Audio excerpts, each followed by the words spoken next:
Hi, my name is Melissa Wilder with Legal Shield, and I'd like to share with you today value-based selling. Value-based selling is very important and very relevant in your business because this allows you an opportunity, a way to reach to your business owners, a way of showing them value without the selling aspect of it. Hopefully sometime during this presentation you'll understand exactly what it is that I'm talking about, because without value, at the end of the day, we're just a bill. So I want you to write that down. Without value, we're just a bill. So let's go ahead and get into the training. The first thing I'd like to talk to you about value-based selling is present for your prospects to buy, not for you to sell. We always like to buy things, but we hate to be sold. So I want you to keep that in your mind as we're going through this presentation. Because when we're in there just as a selling associate, not caring about the business, not caring about their needs, they can pick up on that very quickly. So keep that in mind. Also, all I want for them to do is think about what I'm saying and allow them to make up their own mind, meaning I'm not trying to make up their mind for them. This is something that I'm sharing with them, but it's my job in that process to persuade their decision-making mind while I'm sharing that, making them think that this is something of value that they need. So keep that in mind. Help persuade their decision-making mind through this presentation process.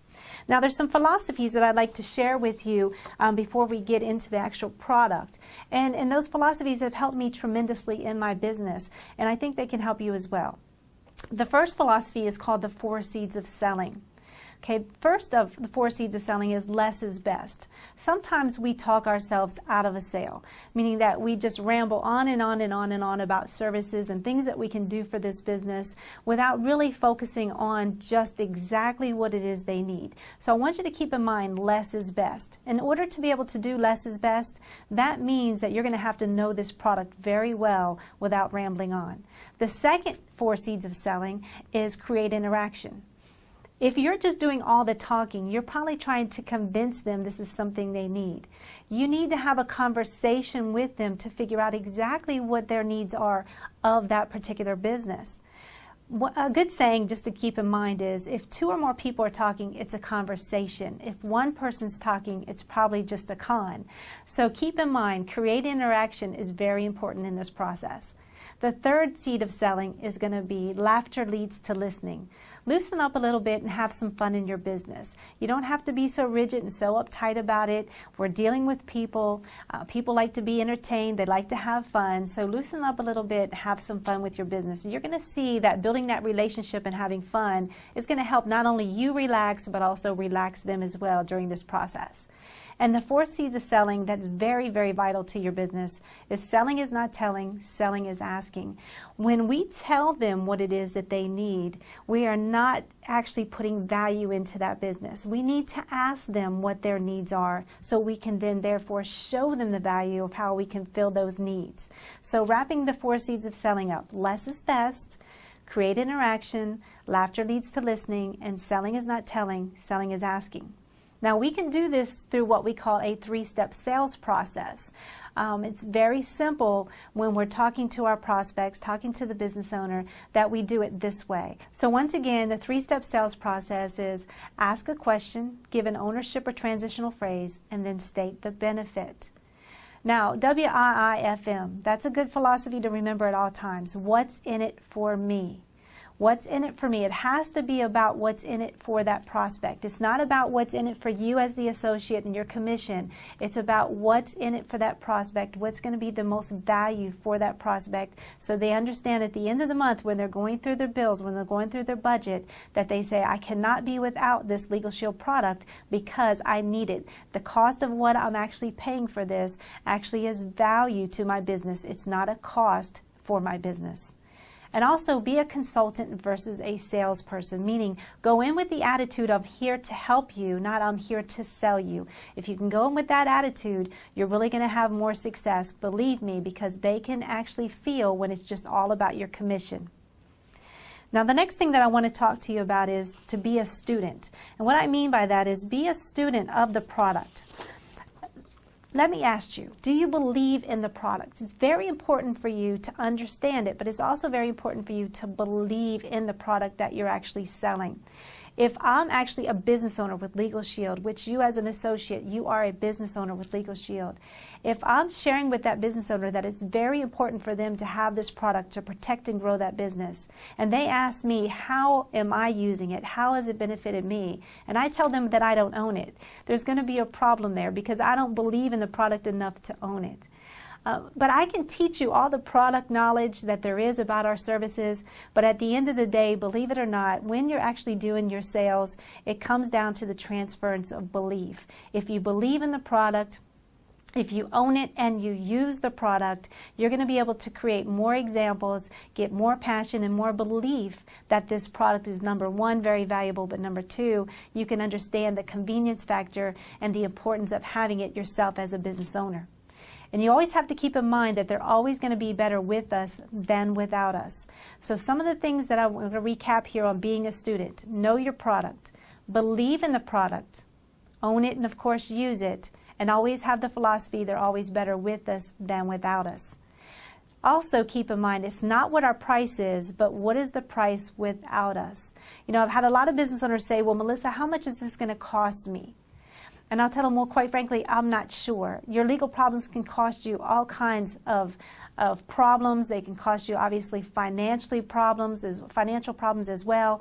But my response usually to a business owner when he's talking about price is, with me, it's going to cost you about $75 a month. Without me, I have no idea how much that's going to cost you, because you're going to have your legal problems with or without me. And also, don't complain about what you tolerate. What do I mean by don't complain about what you tolerate? You know, a lot of business owners will complain about, you know, their HR person making decisions for their business, or they'll talk about not having experts to help them with their books. You know, they talk about all of the things of an operation of the business that they have issues with. And one of the things I like to talk to that business owner about is, you know, we're complaining about things that you're tolerating in your business, but because of my product, we can actually overcome those things and we can actually help you be more successful. Now, before we also get into the product, I want to talk to you about the tools. The tools that you're going to be using in the field are going to be very critical for you, what I call, quote unquote, eye candy. But at the end of the day, you're going to have to be that effective tool, meaning you're going to actually have to know the product to be able to sell the product.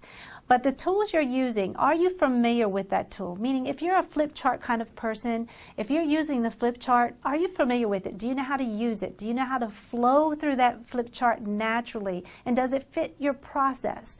If you're a brochure kind of person, are you familiar with the brochure? Can you flow through that naturally? Does it fit in the process of your presentation?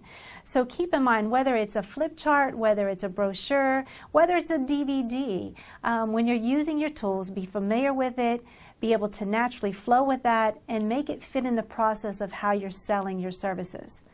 Also, the needs analysis. The needs analysis is actually very critical in showing value. The needs analysis chart, of course, you can find on your Legal Shield BizPlan site or in your flip chart. And what that needs analysis will do is actually ask a business owner exactly how much they think attorneys will charge for a particular situation, or how much they have charged for a particular situation.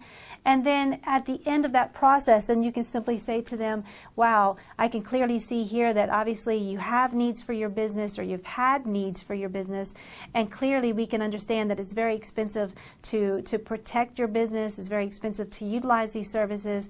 Can you believe for a service like ours, it only costs your company as little as maybe $75 a month to actually do everything that we've discussed here? So it's immediately going to show value to them. So if you haven't played around with that needs analysis sheet, you need to get very familiar with it and be very familiar of how to use it, because it can help you show value.